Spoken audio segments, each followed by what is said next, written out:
Pune international एअरपोर्टमध्ये आपल्यासमोर ही अशी विठ्ठलाची सुंदर प्रतिमा आपल्याला दिसतीये. त्यासोबत काही संत, काही वारकरी हे पण दिसतायत. माझ्या उजवीकडे काही एअरलाईन्सचे काउंटर्स आहेत. मला आता माझ्या एअरलाईनचा काउंटर शोधून माझं चेक इन कंप्लीट करायचं आहे.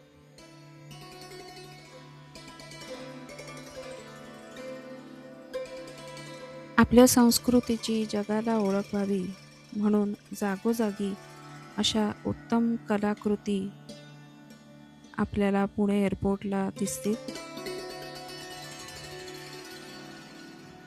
ह्या इथे महाराष्ट्रातील सामाजिक सांस्कृतिक कला ह्यांचं दर्शन आपल्याला घडतंय.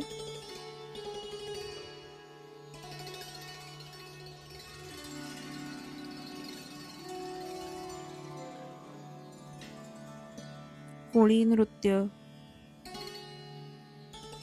लावणी, बैठकीची लावणी असे सगळे नृत्याविष्कार आपल्याला इथे पाहायला मिळत आहे.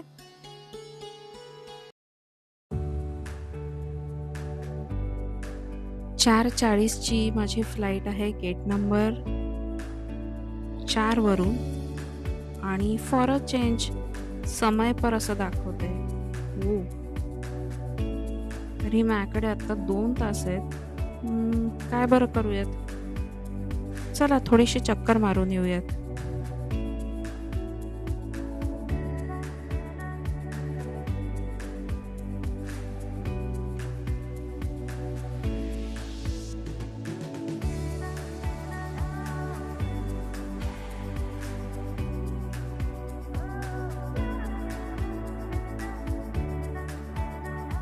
Dosa counter, Starbucks, KFC, Chitale, Ganesh Bhel, Laxminarayan Chivda असे अनेक फूड स्टॉल्स आणि इतर शॉपिंग सेंटर्स बघून मला ॲक्च्युली आपण मॉलमध्ये आहोत का एअरपोर्टमध्ये ते समजत नाही आहे. जर एअरपोर्ट इतकं मस्त असेल तर कोणाला कंटाळा का येईल गाईज एअरपोर्टला.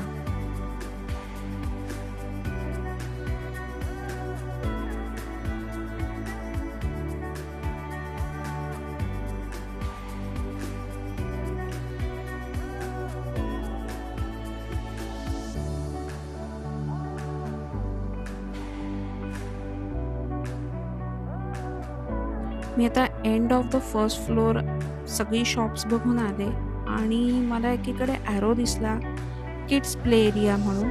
सो माझं कुतूहल जागं झालं आणि मी आता तो किड्स प्ले एरिया बघायला चालली आहे. खाली पण खूप सारी लोक विश्रांती घेत पडलेली आहेत तिथे. आणि ओके, मला समोर तो किड्स प्ले एरिया दिसतोय.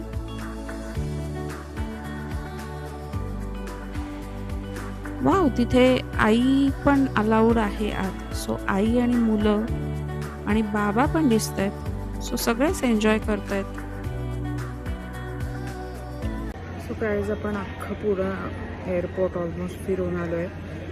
नॉट अख्खं पण बहुतांशी फिरून आलो आहे. आता मी थोडा वेळ बुक रीड करते, थोडा बसते शांतपणे आणि नंतर जाता जाता मिनरल वॉटरची बॉटल घेऊन जाणार आहे मी. कारण मी रिसेंटली खूप वाचलं आहे आणि बघितलं त्याच्याबद्दल की जे आपल्याला प्लेनमध्ये पाणी मिळतं इट्स नॉट क्लीन. तुम्ही बॉटल्ड वॉटर शक्यतो वापरा असं बहुतांश ठिकाणी सांगितलेलं आहे. So guys, it's better, prevention is better than cure, right. So मी पण हे तत्त्व पाळता मी बॉटल्ड वॉटर घेणार आहे आणि मग माझी फ्लाईट कॅच करणार. See you there. अहमदाबाद एअरपोर्टला लँड करता करता अतिशय एक विलोभनीय असं आम्हाला एक चित्र डोळ्यासमोर दिसलं की आकाशात चंद्राचं सुंदर प्रतिबिंब आणि खाली स्टार्सप्रमाणे दिसणारे अहमदाबाद सिटीतले लाईट्स. परफेक्ट वेळेला आमची फ्लाईट अहमदाबादला लँड झाली आणि मला खूप भूक लागली होती गाईस. सो मी शॉप शोधायला सुरुवात केली होती. इथे डावीकडे मला एक लाऊंज दिसलं.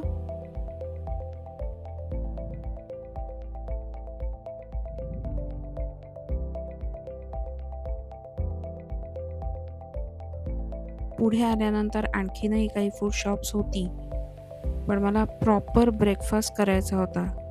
सो मी फायनली या फूड कोर्टमध्ये गेले आणि तिथे माझा ब्रेकफास्ट केला. तिथे नरिश ऑन द वे किंवा नरिश समथिंग कुठला तरी नरिश नावाचा एक हे असं रेस्टॉरंट दिसलं मला, जिथे तुम्हाला on the way healthy food मिळतं. काही लोकांना फ्लाईट लागू शकते, सो त्यांना ऑइली फूड नाही जास्त सुटेबल होत. तिथे इतरही काही ब्रँड्स होते. KFC होतं, सबवे होतं, idli.com होतं, चायनीज होतं आणि इथूनच पुढे गेल्यावर एक अहमदाबाद स्ट्रीट ह्या नावाचं रेस्टॉरंट होतं. पण माझा आधीच ब्रेकफास्ट झाला असल्यामुळे माझ्या पोटात जागा नव्हती आणि त्यामुळे मी तिथे काही खाऊ शकले नाही. सो अशी सगळी शॉप्स पालथी घालत मी माझ्या 6A गेटकडे गेले आणि तिथे माझ्या फ्लाईटची वाट बघत बसले.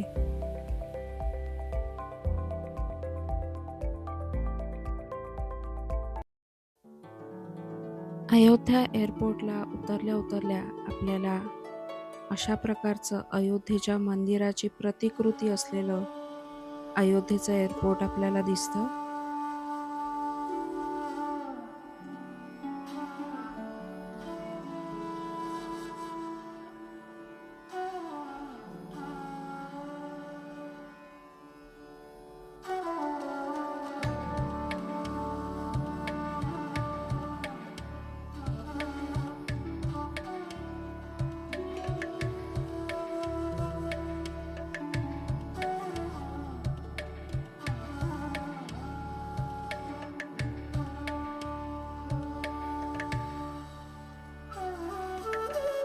गाईज मी आता अयोध्या इंटरनॅशनल एअरपोर्टवर निघालेले आहे.